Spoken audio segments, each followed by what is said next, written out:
game companies are not your friends. So I got a new job near the start of the pandemic. It was the first quote-unquote corporate job that I've ever had, and the training was straight up jarring. Before getting into all the procedures for the job, I was shown a video about the company's mission statement. I was expecting something about peace, love, and positivity or some other shit, but instead, their mission was a lot more, well, evil. After getting through the long history of Evil. the company buying up thousands of local chains and rebranding them, their stated goal, above all other things, was complete brand loyalty. This concept isn't a new thing, and companies like Apple absolutely... You better be loyal to the brand. You better sink all your time and effort into this brand, and you better not get a second job. You better not get a third job. And if you try to go up in this company, it's exponentially more responsibility and only a little bit more money. dominate the market through brand loyalty. If you can get the public to trust your products, hell, even become fans of them, there's basically nothing that can stop you. This concept is the end goal of most corporations, but there's few worse places for it to happen than good old gaming. Because they all have a certain style to them, these companies, important word, have developed massive fan bases who believed for years that they can do no wrong. I'd like to help change that. Nintendo. I thought about how to do this video in a number of ways, but I've decided that the best course to reveal the sins of these companies is to get straight up biblical. It's time, my friends, for the 7 deadly sins. Now, I get that if you like some of these developers, you might find my criticism a little distasteful. So that's to okay. ease us in, let's look at the most collectively hated. Representing the greed of the corporate world, let me introduce to you Electronic Arts. Oof. What a game stopper. Start off. But hey, before I get into those bad companies, ugh, let's talk about the company who's paying me and its users and is also good, Honeygain. Hey, Rick, question, have you ever wanted free money? See, Honeygain is a passive income app that borrows and sells a small chunk of your internet and, in exchange, pays you for it. The internet given is used on a number of things, like ad verification, a process that makes sure an ad is being displayed to a real person correctly. Now, you won't be paying your bills with the money you get, but you might be able to pay for something like the limited edition Shroud Dual Skin PUBG crate, the only microtransaction I've ever bought. I've been using Honeygain myself to see if I wanted to represent them, and so far I'm definitely enjoying it. It doesn't take personal data, has incredibly positive reviews on websites like Trustpilot, and is pretty quick to set up. If you want to sign up for Honeygain on one or more devices, use my promo code in the description below for a completely free $5 extra. So, one more time. Nice. Be sure to download Honeygain with my promo code The Cursed Judge today and get $5 extra. Anyways, onto the companies that don't give me money in any sort of way, and are also bad. Fuck those As companies. I said, we'll be starting with EA, because what better way is there to start with a company rated worst in America by Consumerist in 2012? Yep. Wait, I actually read that wrong. Apparently, it was rated worst company in America in 2012 and 2013. Yet another two-time champion in the world of gaming. By the way, this was the first time any company ever got the title 2 times in a row. A poll that includes companies like Apple, Walmart, Bank of America, AT&T, and more. This was due to a number of reasons. A big contributor was the absolute failure that was Mass Effect 3's ending. The finale to a beloved game series that EA somehow managed to completely... Wait, what is this? Shepard. Okay, so blue pill, green pill, red pill. Shepard died. Reaper's gone. Citadel blown up. Mass relays destroyed. And Normandy swallowed. And then, okay, so this is control. This is synthesis. Shepard died. His Shepard dies in all of them. And the Reapers are gone in all of them. Citadel okay. Citadel is blown up in all of them. Wait, what? Bro. There's no changing of anything. Oh my god. Like, okay, so the thing with Mass Effect 3 is, like, I played it when it first came out, and, like, the first time I played, I forgot which ending I did. I think it was, like, the red pill, like, to destroy everything. So I was like, okay, whatever. And then I just stopped playing. I think I went on to play the multiplayer or whatever, and had a ton of fun on the multiplayer thing. And then it wasn't until, like, years, many years later, that I played again and decided to do, like, the good guy route. And when I did this and I saw all this stuff or whatever, I was like, oh, okay. And I had no realization that it was the exact same ending as like the other two or whatever. I never did like the perfect ending, like the synthesis one or whatever. Um, but yeah, I had no idea why people hated Mass Effect 3 because my like playthroughs each time were just so far apart. I was like, "Hey guys, what the heck's wrong?" But seeing this now, like right in front of me, I'm like, "Oh, there was actually no choice in what happened in the end." So, ooh. Fuck up. However, EA is an overachiever. See, they might not have the money of something like Walmart, but they pack a lot of greed in those two tiny letters. Speaking of Mass Effect 3, our darling company decided to release the game with something called Day 1 DLC, aka a content patch that was made alongside development, only to be locked behind a paywall to people who literally just bought the game. Yeah. I wasn't so when I played Mass Effect 3 initially, I was like a little kid. I didn't understand like the good business practices and bad business practices. I was just a little kid. Hey, just give me like all the DLC. I don't give a shit. You know? It's not until like I'm like way older, and it's like, "Oh, DLC on day 1? Oh, that sounds shitty." Even worse, it's not like the expansion was something unnecessary or extra. It adds an entirely new character and storyline, which are almost essential to get the full story the game is trying to tell. Yeah. A story which, I should say again, they fucked up so badly that it ruined the entire franchise. Real innovators, doing it before Game of Thrones ever did. This is just Mass Effect 3. There are so many more incidents from EA's laundry list of sins. I'll do one more. Let's talk about EA Sports. The slogan for this division of the company is "It's in the game." The thing in this said game is football. And a lawsuit. In 2008, Bro, every EA Sports game back in the day was literally just Control C, Control V every time. And then like maybe up the graphics a little bit and have like a different passing system to give the player more control over who to pass the ball to.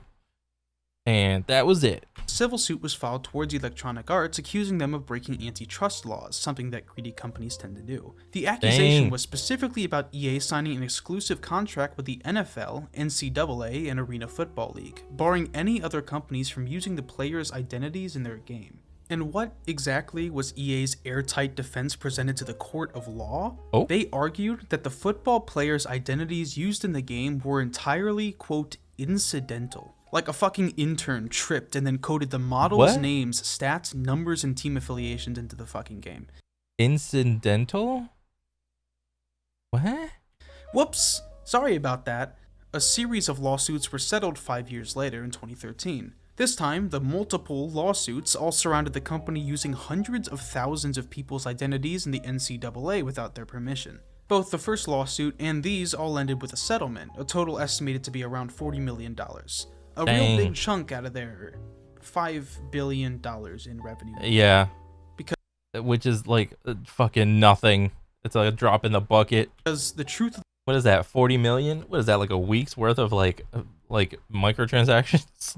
The matter is, companies like EA can just get away with this shit. Someone might file a lawsuit every now and then, but by the time it's happened, they've done 20 other things that someone won't. Yeah. And they'll keep doing it because they love money and hate competition. I could also get into the Sims games having hundreds of dollars worth of DLC. Whoa. Like, I knew Sims was a thing, but what is this? This is all for Sims 4. The Sims 4. Modern menswear kit. Blooming rooms. Incheon arrivals. Whatever. Fashion. Like, what? What is Star Wars? Get famous? Bro, this is disgusting. You know what's even fucking funnier? Gamers are so stupid. I mean, I was a kid, I'm in the boat too. Gamers are so stupid. They will pay for this. All the loot box stuff, microtransactions in every fucking game, but I can't. I cannot make this entire video an EA video, okay? I mean, you could though. Nobody would nobody would fault you for that, given how easy it is. Your rap sheet, both in quantity and quality, outlists every other game developer in existence. Oh yeah. Which is impressive, because all of them want money. But EA, give me money. They want money the most. I will gladly bestow the sin of greed to the one the only Electronic Arts.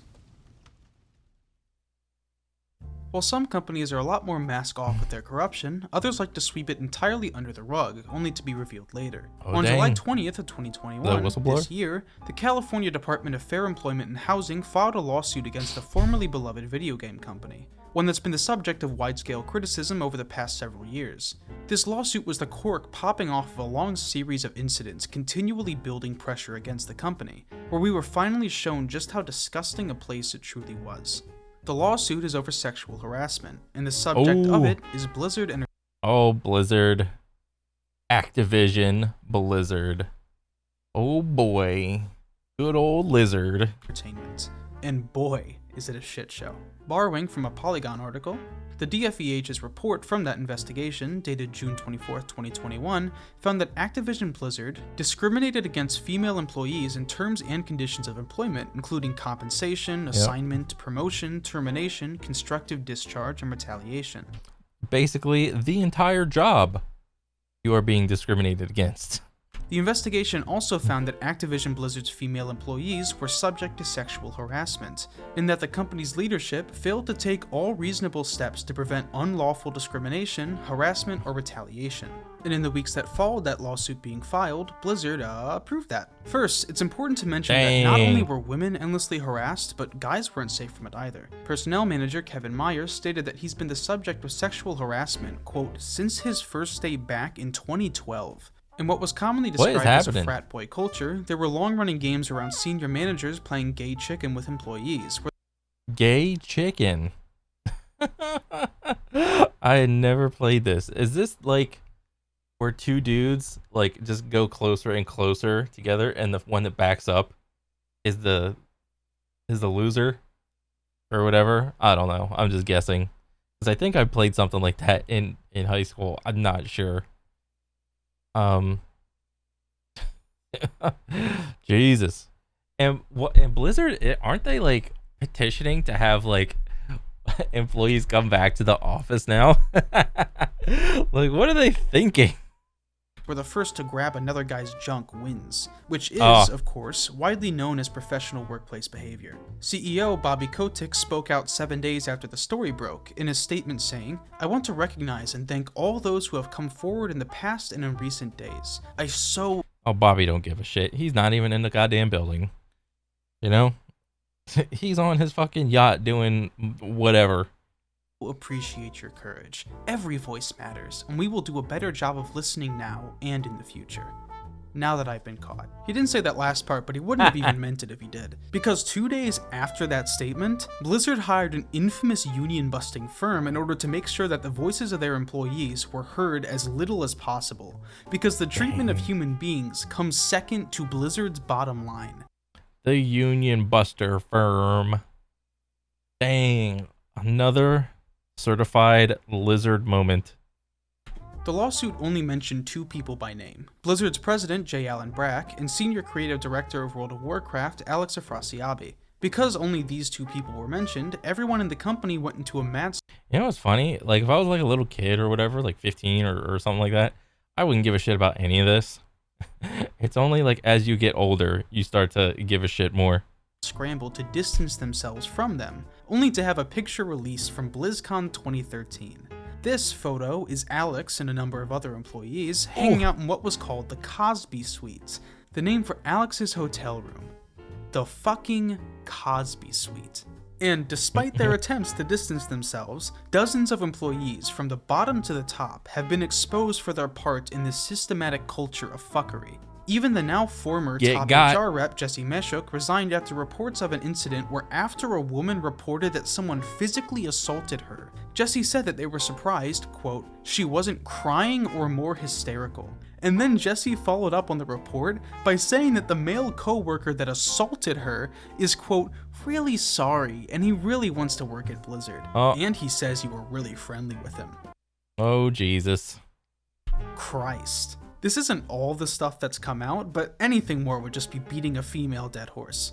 You could just not put your hands on another person. How about that? You could just control yourself like a regular person if you really want to work in Blizzard.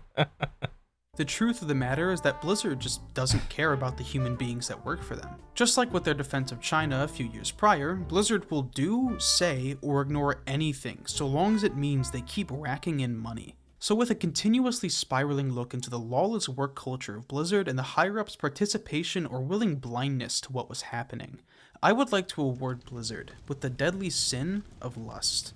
Oh. That section was a lot, so I'm going to move into a sin that I consider to be on the bottom of the deadly sins tier list. Let's talk about Valve. Valve used to be known for its multiple iconic series, namely TF2, Counter-Strike, Half-Life, Dota, Left 4 Dead, Portal, and Garry's Mod, with almost all of them being on their equally iconic Source engine. Such a lineup is incredibly impressive, if we were in 2013. See, 2013 was the release of Dota 2, and then after that... I remember watching like some Dota championships, and it was like $1 million like invitational or something, and I tried to watch it because it was like League of Legends or whatever, just like harder. I just remember Dota was like harder League of Legends, and I saw like the million up there, and I was like, oh wow, oh, people playing video games for $1 million tournament, that sounds awesome. Half-Life Alyx was good for people who owned VR headsets. Dota Underground I heard was good, but it was just an official version of a game mode that was already created by the community. Other than that, 5 total games have been released in the meantime. Counter-Strike Online 2 was a game released soon after Dota 2, focused towards Asian markets, where all the models and sounds of CSGO were redone by the South Korean studio Nexon. They then released a zombie spin-off of Counter-Strike Online 2, which doesn't even have its own Wikipedia page. They released an arcade cabinet for Left 4 Dead 2, which is just Left 4 Dead 2, but worse and on an arcade cabinet. In 2016, they made The Lab, an auxiliary... How did you play an FPS on like a fight stick, like an arcade stick? Like, how does that work? Like, it's not like a controller or whatever. I didn't even see it. It's whatever. Game meant to push their new Vive VR headsets. And finally, they released Artifact, a brand new and exciting card game based on Dota 2. Yeah, play that one clip. The Dota card game. Did this come out about at the same time as like Hearthstone? Or maybe it was before or after? This had to have been about the same time. Like Hearthstone dropped and then Dota's like, fuck, hurry up, we gotta come up with a card game to compete. Yeah. Yet, despite making basically no real games over the course of 7 straight years, Valve and Gabe Newell are doing more than fine, with Gabe having an estimated $4 billion in net worth, and all of this is due to a little application called Steam. Now, Steam was started in 2003 as a way for Valve to host their own games for people to play, before quickly becoming a host of any games that the internet had to offer. This was an objectively good service for the budding internet age, and then it just kept sitting there, growing. More games released, and the library of Steam just kept getting bigger, and people in the media just kept being fine with it, assuming everything was perfectly okay. It's good guy Steam and good guy Gabe, what could possibly go wrong? Every time a new launcher was released... So I'm kind of unfamiliar with like the history of Steam. I know about like all those games or whatever that he mentioned earlier, but like I was never a PC gamer when I was a little kid. I always grew up on like the consoles, you know, Xbox, PlayStation, GameCube, stuff like that. That's what I grew up on. By a company wanting to avoid the revenue cut from Steam, it was met with massive backlash from both the fans and the media because they didn't want more launchers, they just wanted Steam. And it just kept sitting there and taking up more and more of the online gaming real estate. Eventually, due to the size and pure player base of Steam, indie developers started facing no other choice than to go with it, taking the quote-unquote industry standard 30-70 revenue split, where 70% goes to the developers for the years of hard work they put into the game, and 30% goes to Steam for like hosting it and sitting there. Because for the longest time, it was really the only option. Gabe was able to sit on his pile of games and good reputation like a dragon resting on his pile of money. You think you could have fucking offered him like a better split? Like an 80-20 or a 90-10 or something?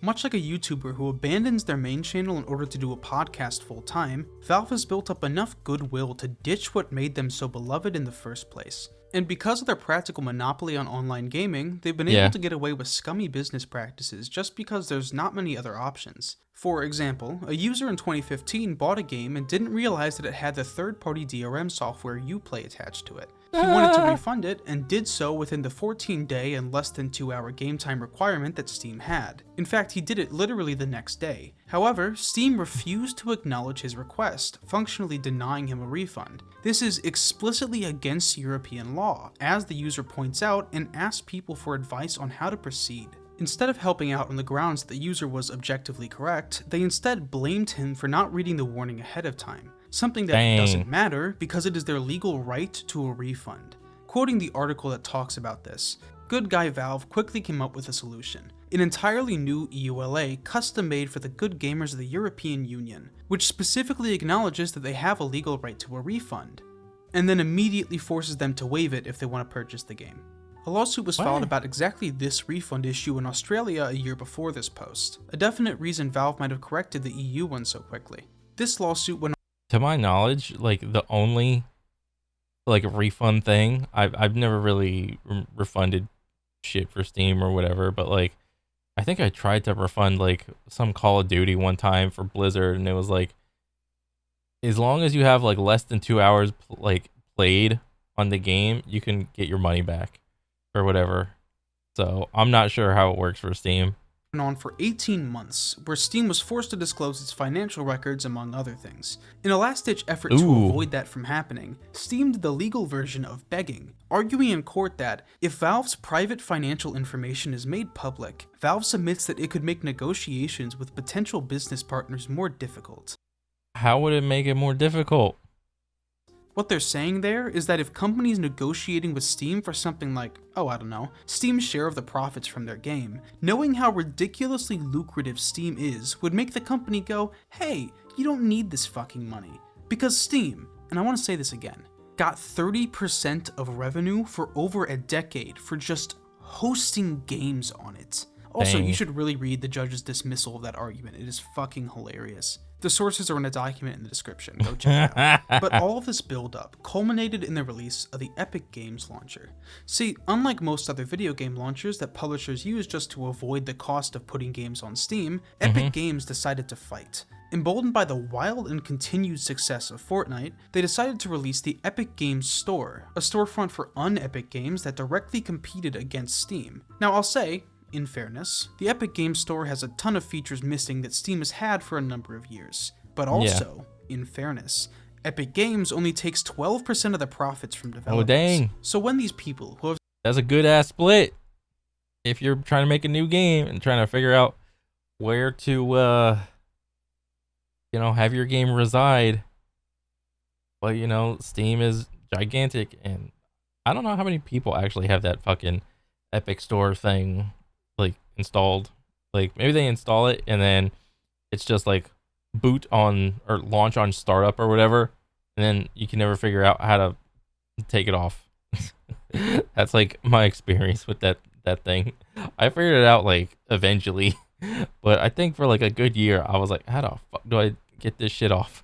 Have spent years developing a video game are given the choice of releasing on Steam and Epic, or releasing exclusively on Epic, especially with a possibly very nice bonus in the contract. Developers went to the store that paid them better, because that's competition, something Steam has essentially never had to deal with. That's not to mention that Epic Games doesn't force DRM and literally gives away games for free, very smart tactics to pull people over to their side. And in response to this genuine threat, Steam and Valve have been forced to actually change some things. One big thing among them being that Steam has reduced how much money they take from developers, but only down to 20%, and only if the game gets more than 50 million in sales. However, that is still massive, because Steam, the unwavering monolith of the online gaming scene, was forced to budge an inch. And so long as Epic Games is a thorn in their side, they'll have to continue making concessions, because that's what competition does. Until they budge a lot more, though, I'll have to award Valve the prestigious sin of sloth. Competition. You know who isn't lazy though? Get fucking wrecked. Rockstar Games, baby. In fact, maybe a little too not lazy even. Now you might ask, what do you mean too not lazy? And what I mean is, Rockstar Games has a bit of a problem. Yeah, they release a game and then wait 10 years to release another game. Their games are generally massive, having potentially hundreds of hours of content to make and tons of polish to slather all over it. Yep. Such a thing takes quite a bit of manpower, even for things that might seem tiny. I'll be borrowing a lot from this article by Jason Schreier. It's a pretty good read, but I'll summarize it for you. As the premiere of Red Dead Redemption 2 crept ever closer, the release date less than a year away, the game's top directors decided that black bars would make the cutscenes in the game feel a lot more cinematic. Everyone was in agreement that it would add to the game, but here's the thing. Ooh, make the video game like a movie. It'll feel better. A change as small as that would add weeks to the game's development. You can't just slap black bars on all the cutscenes. You have to redo all of them in the brand new aspect ratio in order to make sure everything's framed correctly, and there are a ton of cutscenes in the game. Issue is, RDR2's release date had already been publicly delayed twice before then, and they couldn't afford to do it again. So with all the stuff they already They did not delay the game to add black bars. There's no way they did that. had to do before release, and stuck between a rock and just not fucking doing it, the directors made an executive decision. It's time for the crunch. Now, Red Dead 2 was in development for 8 straight years, so the employees working on the They couldn't figure out that they could have just done that in like one of those other years. Like, what the fuck are you doing in 8 years, dude? Like, that's enough. Like, 8 years is enough time for a person to be like, for enough time to change a person, you know? Because what do they say? It's like every 7 years you change or something like that. It's like at the beginning of making a game, you could like be 8 years into it, and then just at the very end or like on the 7th or 8th year, just be like, fuck, this is stupid, I'm out. The black bars already knew the routine at this point. The directors, bro, movies don't even take that long. over the years, have already made massive changes to the game's plot, mechanics, ambiance, every part of the game's DNA. These changes undo hundreds of hours of work that the employees then need to do over again. Now, it's reasonable to expect things like that when making the type of games that Rockstar does. Having 2 or 3 week-long stretches where employees need to work longer hours is common in a lot of industries, but that's not what's happening here. According to dozens of employees in every part of the company, Rockstar's crunch times regularly last I remember playing LA Noire, and at the time, like, it's like, I had no idea what to expect of it, because I just heard it was like a good game or whatever. And then when I started playing it, I was like, oh, these guys got like the facial shit down or whatever. And then I played it, and then it came time to figure out where it was like accused or like dismiss or whatever, or, you know, X to doubt. When that time came around, I couldn't help but laugh at some of the faces that these like characters were doing or whatever, because it's like, is this supposed to be a lying face, or is this supposed to be like a truth face? I had no idea. And especially with like this guy right here, like what is happening? Anywhere from months to years. After a story broke about creative director Dan Houser describing 100-hour work weeks taken somewhat out of context, public outrage around Rockstar prompted the company to allow employees to speak with journalists about it. But strangely, the vast majority of the 34 employees that spoke to Kotaku decided to remain anonymous, fearing retaliation from the company. Now, the 100-hour workweek quote was blown out of proportion. No employee said that they've worked that many hours in a week. However, they all reported No, they just work 99. averages of 55 to 60 hour work weeks. That is 6 10-hour long days of work That's fucking bullshit. on average, many employees of which did not get any overtime pay for. Some get paid hourly, but many employees are salaried for an expected 40 hours, and end up giving an average of 15 to 20 hours of free labor to Rockstar every single week of their lives. Fuck that shit, dude. A number of these human beings spoke candidly to Kotaku about relationships that were destroyed, mental breakdowns, and heavy drinking while at work. Stories that Kotaku couldn't get into the details of at fear of revealing who was speaking to them, because Rockstar would retaliate. Some employees, to be fair, talked about the company being great aside from the long hours, but the undeniable fact is that human beings aren't built for such crunch times. Yeah. But the directors don't care. They will consume people's personal lives, waste their time and money and labor hours, and overwhelm people with work, all to add some fucking black bars. So in honor of Rockstar's relentless disregard for their people's well-being, I will gladly award them the Sin of Wrath. Ooh. I want to play a little game. What do the developers Rare, Bungie, and Lionhead Studios have in common? That's idea. Right, they were all consumed by the Goliath that is Microsoft. Everyone, behold the company that has bought out and merged with so many other companies that it needs its own dedicated Wikipedia page. And among the graveyard of formerly budding companies lays quite a few beloved game studios. However, Microsoft doesn't kill them, necessarily, so let's check in on those studios I mentioned and see how they're doing. Rare was one of the oldest and most infamous buyouts by Microsoft, but in fairness, Rare was looking to get bought. Development costs for the games were growing, and even though their decade-long partnership with Nintendo was going decently well, for whatever reason, Nintendo didn't seem interested in actually buying the studio. Eventually, Microsoft offered $375 million, beating out Activision, another company interested in Rare. And once Microsoft finally acquired Rare, they didn't do much with them. Like, they ported a ton of games, even some Nintendo games still despite their deal being over, but they couldn't make any new games with Nintendo's IPs. However, they were able to keep all of their original series, like Banjo and Conker, and then they did fucking nothing with them. They released Banjo-Kazooie Nuts and Bolts, not a new addition to the main series, instead a vehicle builder game. As for Conker's Bad Fur Day, they released a remake of it called Conker Live and Reloaded and then never touched it again. They really only released 3 games total that are of any amount of importance in the 19 years since the acquisition. Perfect Dark, a launch title for the Xbox 360 in 2007, Killer Instinct, the 3rd addition to the decently popular fighting game series, and finally Sea of Thieves in 2018, a pretty good and unique multiplayer pirate game. Oh, and don't forget Rare Replay, a collection of all the iconic game series that Microsoft shot in the kneecap in 2002. Yeah. So, not great for Rare. Let's check in on the next one. Bungie's story with Microsoft is pretty infamous and still pretty relevant, but I'll go through it in case you don't know. After the success of the Halo games and Bungie's rapid rise to stardom, it was bought out by Microsoft on June 19th of the year of our Lord 2000. Now, while operating under Microsoft, there were actually no real issues. They released Halo 3, a game that made $170 million in sales in the first 24 hours of release, and is still the most beloved game in the entire franchise. Halo is poppin'.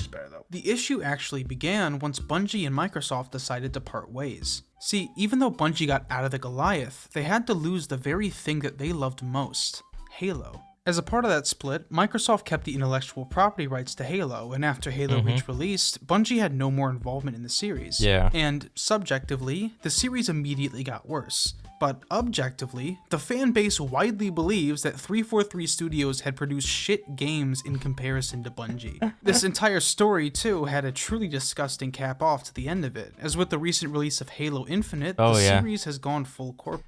Yep, full corporate, modern gaming mode. Games free to play, shoved in with a bunch of cosmetic battle passes, and there you go. Battle pass and all. So, that's great. And lastly, Lionhead was a studio almost entirely known for their Fable series, a series of action role-playing games. And long story short, 10 years after the acquisition from Microsoft, it closed. Entirely. It's almost like Microsoft is this bloated fat neckbeard, consuming beloved studios and digesting everything good that they were known for, and then forcing them to shit out games for old fans of the series to eat up. And for this gross indulgence, I would like to award Microsoft with the prestigious sin of gluttony. Ooh. In the August of 2014, a playable trailer for the upcoming Silent Hill game was released to the PlayStation Store. I hated the Silent Hill games. I was too much of a chicken shit to like play scary games back then.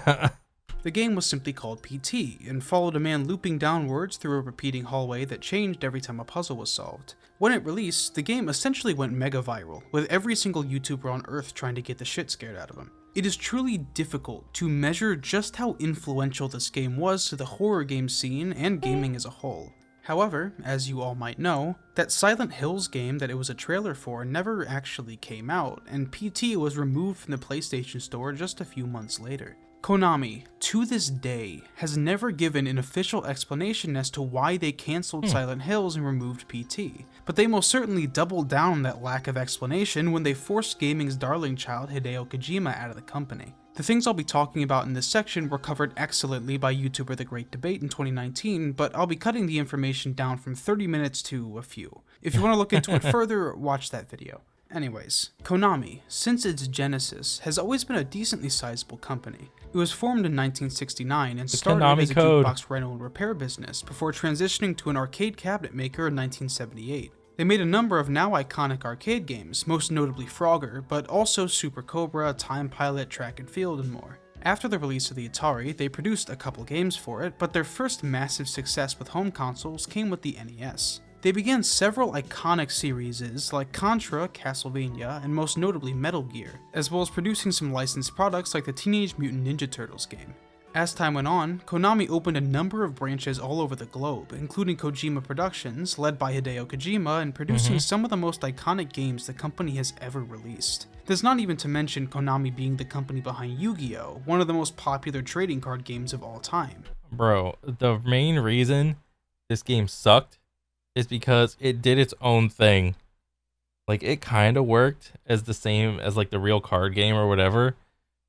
But there was like sometimes whenever you like went to summon like a monster, it wouldn't be like the same as the show, and it'd be like different from the game, and it was just so annoying. Yet, despite all of this, by the time the 2010s came around, Konami wasn't as big as their contemporaries. Despite being widely known and being one of the oldest video game companies in existence, their revenues were dwarfed compared to companies like EA or Nintendo. They just weren't big enough. One of the possible reasons for this is that even though a ridiculous amount of Konami's success can be attributed to Hideo Kojima, his games cost a lot of money to produce and take a lot of time to make. And while Konami tolerated his quirks while he was their best asset, someone new came into the mix. His name is Hideki Hayakawa, and his plan is mobile games. After a meteoric rise in the company, his efforts produced a number of products including Dragon Collection. This game was very low cost to make and racked in bonkers money, reported to be around $1 million a day. Wow. Just for a mobile game. Low effort, high return. Compared to the cost of Kojima's efforts, Konami saw itself faced with a conflict. Despite their darling child, despite their long history, despite their prestige, they weren't as successful as the others. A question formed in the minds of the higher-ups. Why can't we be like them? Kojima, being the well-respected and longtime leader of the industry, saw these mobile games as the garbage they are, and was in constant conflict with Hayakawa. Over time, Kojima started to get demoted in the company while its enemy only continued to rise. And all of this tension between Kojima, Hayakawa, and Konami came to a head with the release and destruction of PT. Despite the pure virality of the trailer, despite the ever-growing hype that Kojima always seemed to generate, and despite the long line of success that the relationship between Konami and Kojima produced, on October 9th, 2015, Hideo Kojima had officially been split from the company he's been with for over a decade. And the message that Konami gave the world leading up to this event is incredibly telling. We will pursue mobile games aggressively.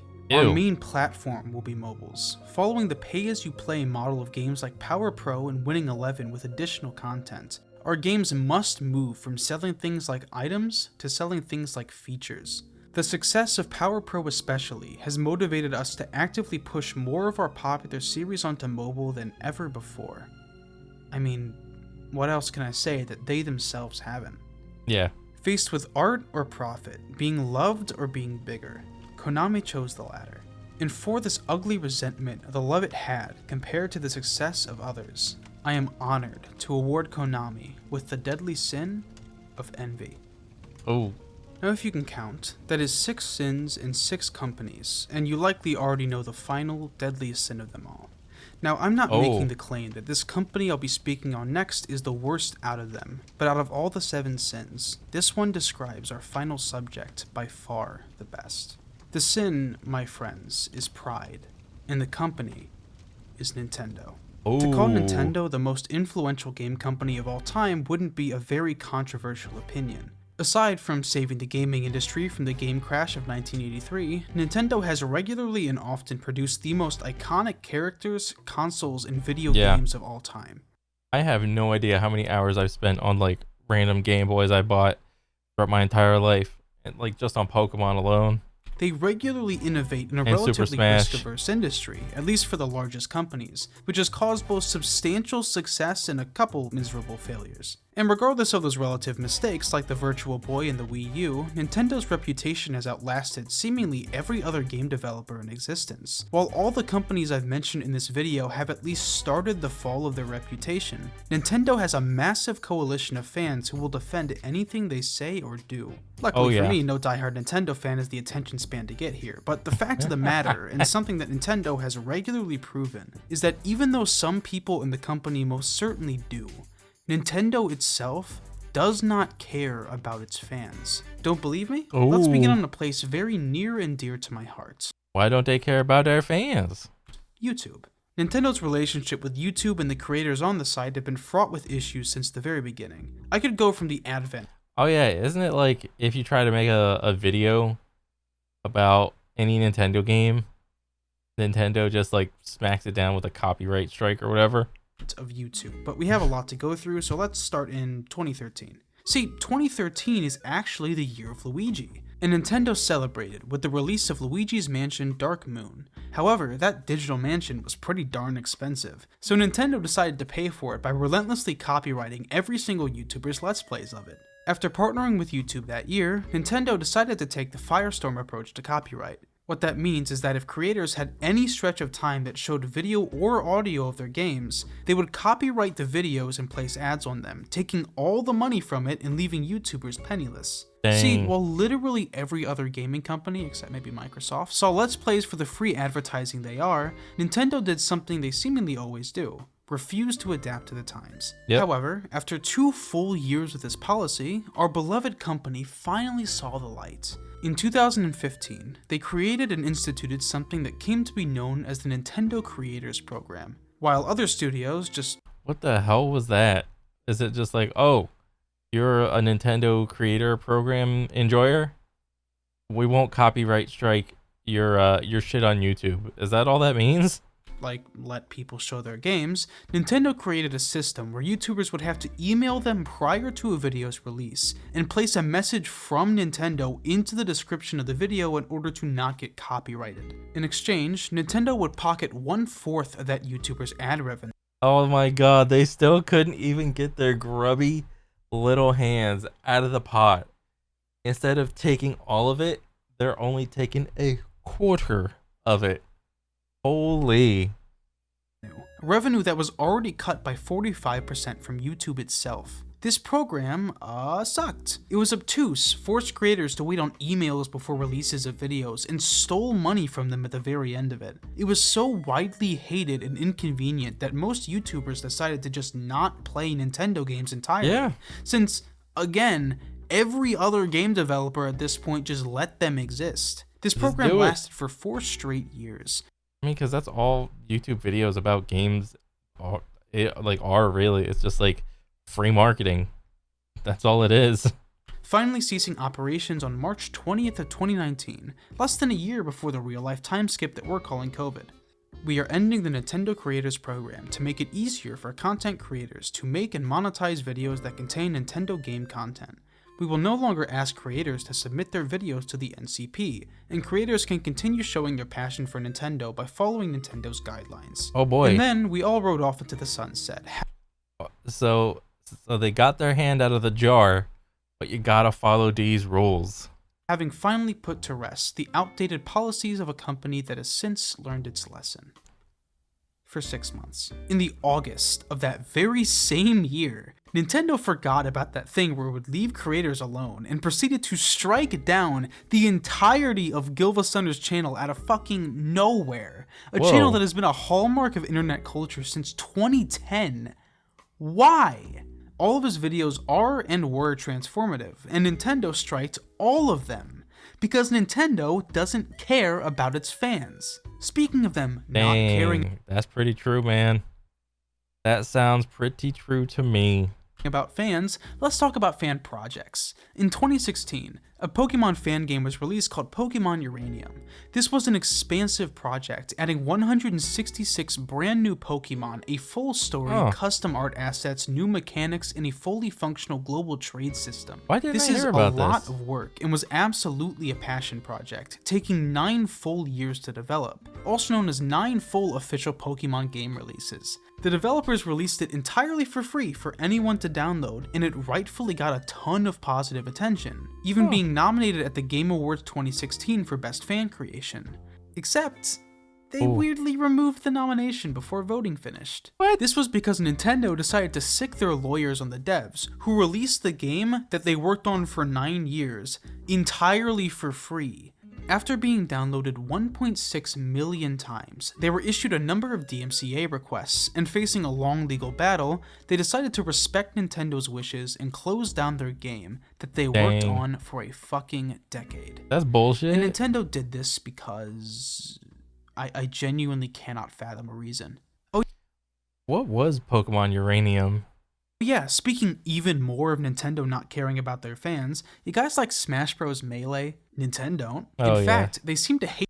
Yeah, they hate Nintendo or Super Smash Bros. Melee fans because Melee is like the one game that is easy to play and hard to master and has withstood the test of time, and it's like some of the is one of the few games that is like easy to watch, you know, like, you know what, like, if you watch Super Smash, you know what's happening. It's not like confusing or some shit like Overwatch or fucking League of Legends or whatever. It's like very few games can get this right. It's, you know, it's easy for like fighting games, but like Super Smash Melee, Rocket League, easy to watch, you know what's happening. And to some degree, CS:GO, there's probably like a couple more, but like this is just off the top of my head. These are some of the best games that have like a good chance to like be in the Olympics, but we know like that ain't happening. Hate the entire Smash Bros. Franchise, because up until literally a few weeks before this video's upload, they have entirely refused to support the Smash Bros. Community. Melee was released over 20 years ago now, 20 mediocre yearly Pokemon game releases ago, and the entire fighting game scene had to be built from the ground up by the community. Other game companies, who like think with a brain maybe, dive headfirst into the tournament scene. There are Fortnite tournaments where the first place winner gets millions of dollars. The biggest prize pool that a Smash Bros. Tournament has ever had was $159,000. Total. The best players in the world need to be traveling constantly in order to make any living at all. And due to a lack of general standards and lack of, funds, if you don't place consistently in the top 10, you cannot make a living. To reiterate, you need to be in the top 10 in the world at a globally known and played video game in order to get any money consistently. To make it worse, not only has Nintendo not helped the community, it has actively fucked it over on a number of occasions. I could talk about this for a while, but since this video is already like way too long at this point, let me tell you about the most egregious one, and it's even rather recent. Say hello to the Big House, a Smash Bros. Tournament that's been run ever since 2011. It's one of the most looked forward to Smash tournaments every single year, pulling in the biggest players in both the Ultimate and Melee communities. Now, I need to introduce you to another thing. Say hello to COVID-19. This little guy has caused the majority of events in 2020 to be cancelled, with the Big House being one of them. Not one to give up easily, the tournament organizers found a way to adapt to the situation. They announced that they would have the Melee side of the tournament be played online through an emulated version of the game, and the Ultimate side using Nintendo's online services. A mod was made years back that allows for multiplayer in Melee, and despite it not being the best scenario, it was probably the best chance the Big House had for running a safe tournament. Right. But it turns out, Nintendo actually does pay attention to the Smash community. Yeah, they caught wind of this, and they're like, no, you can't do that. In fact, they paid so much attention that their lawyer sent the Big House a cease and desist letter ordering them not only to cancel their Melee event, the one using the mod, but also to cancel their Ultimate event, destroying the entire tournament in the process. Fuck! 20 years of the Smash community's existence, and Nintendo has somehow managed to make a negative impact on it. Only Nintendo, folks, because an emulator for a game released 20 years ago and a community that has already bought and actively plays the game is really hurting their bottom line. I could get into more. Their time-limited remasters, their horrible online system that barely functions, their brand new Switch expansion pack, but all of it would serve the point I've already sufficiently made. Nintendo does not care about its fans, and they know that people will keep buying their shit. They'll do whatever they want, things that don't even help them, and they'll do it because they refuse to adapt to the community they've created. They'll pump out garbage Pokemon games, they'll strike down channels, destroy years of work, because they know that people will keep buying their games. They don't care.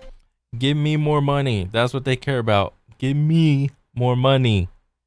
And for that reckless dismissal of anyone other than themselves, their spite to the communities they've created, and their antiquated, shady, and uninformed business practices, I will gladly hand Nintendo the best sin of them all. I, the Cursed Judge, award our friends at Nintendo with the prestigious sin of pride. But I'm gonna ruin a bit of the illusion for you. As you know, I structured this video around the 7 deadly sins. Greed, lust, sloth, wrath, envy, gluttony, and pride. I tried to fit these sins around some of the most known incidents around these companies, the ones that truly expose their nature. The truth, however, is that you could apply any of these sins to any of these companies. Yeah. Rockstar has been sitting on GTA 5 for years, racking up cash instead of making the next entry. EA buys up small developers in order to kill competition. Crunch culture is an issue plaguing almost every company. And that's the word you need to focus on. Company. These companies do not care about us. We're nothing but consumers, and the only worth we have to them is the money in our pockets.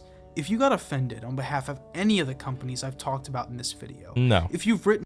Why would I be offended?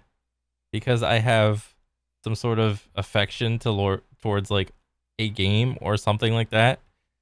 That's stupid. Like most of the games on here that he's mentioned, it's like they're all have just been like going downhill. Like all of the games I used to like as a kid, they're just bad now, you know? And the only thing that you can do is just understand that you're not the target audience anymore. And that's something that I think more people should come to grips with. If a game comes out and they don't like it, it's just healthier that way for your like mental state.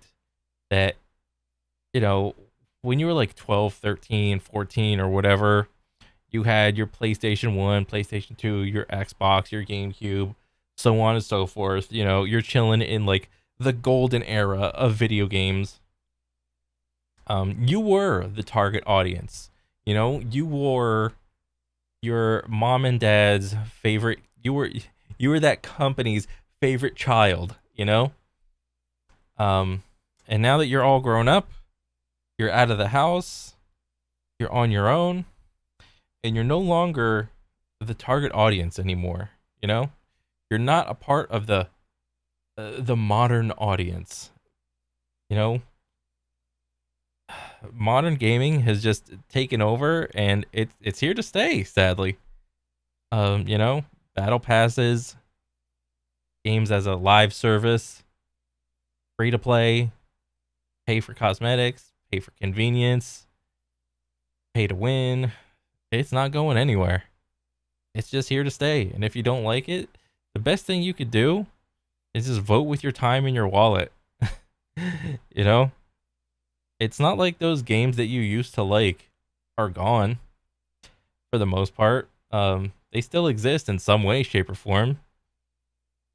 Um, but yeah, In a comment defending them, disliking the video for all that does now, you need to ask yourself why you did it. The tricky part about these companies, game developers, is that they do create special things. Video yeah, games they did create special things.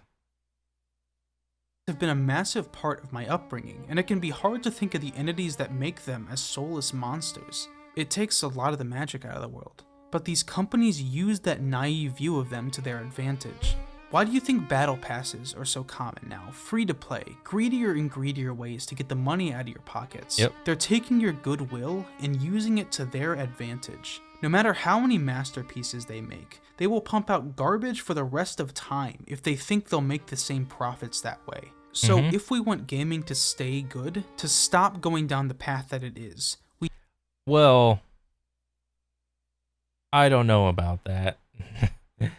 I don't think gaming is going to get much better. Yeah, there'll be a couple outliers here and there that'll come out, and there'll have been like, this game came out, it was like 10 years in the making, and everyone will be like, oh yeah, great, that'll be awesome. And everyone will play that game for the year. It'll get game of the year, and then it'll just move on. Time will keep going. Most games that come out will still be free to play, have battle passes, pay for cosmetics, and it'll just be more of the same.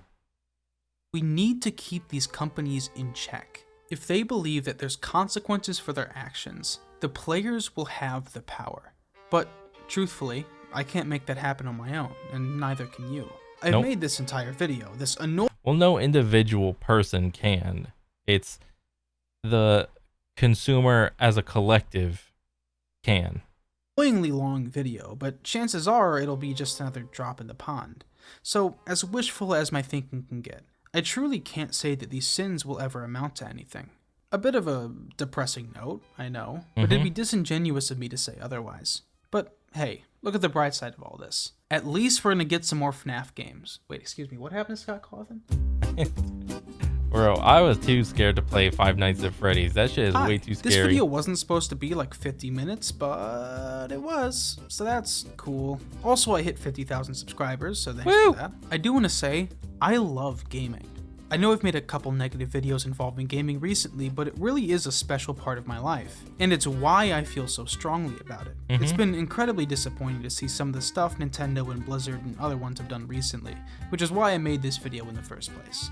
But anyways, I hope you enjoyed it. You can join my Discord down below, we all float down there, and subscribe if you haven't already. That being said, thank you for watching, and have a nice day. Yeah, definitely, man. Yeah, I liked the video. It was cool. Kind of crazy. It was like almost 40 minutes, but it's whatever. Let me see. Let's see. I know any of these sins can be applied to any of these companies, but Pride just fits Nintendo perfectly. Yeah. Nintendo is in its own bubble. It's a Nintendo country. But yeah. I don't know. Like with gaming going how it is currently, I need to be like wholly convinced by like something completely different. Because the current game models or financial models that are being used right now, like I don't foresee that changing. And just recently, a lot of like solo game titles, just the individual game title going up from like $60 to $70, or a game being free to play, having battle pass, cosmetics, store, all the sales. That's just the foreseeable future. But it is what it is, man. I like the video. It was good. I want to see more. But yeah, that's pretty much it. All right. See ya.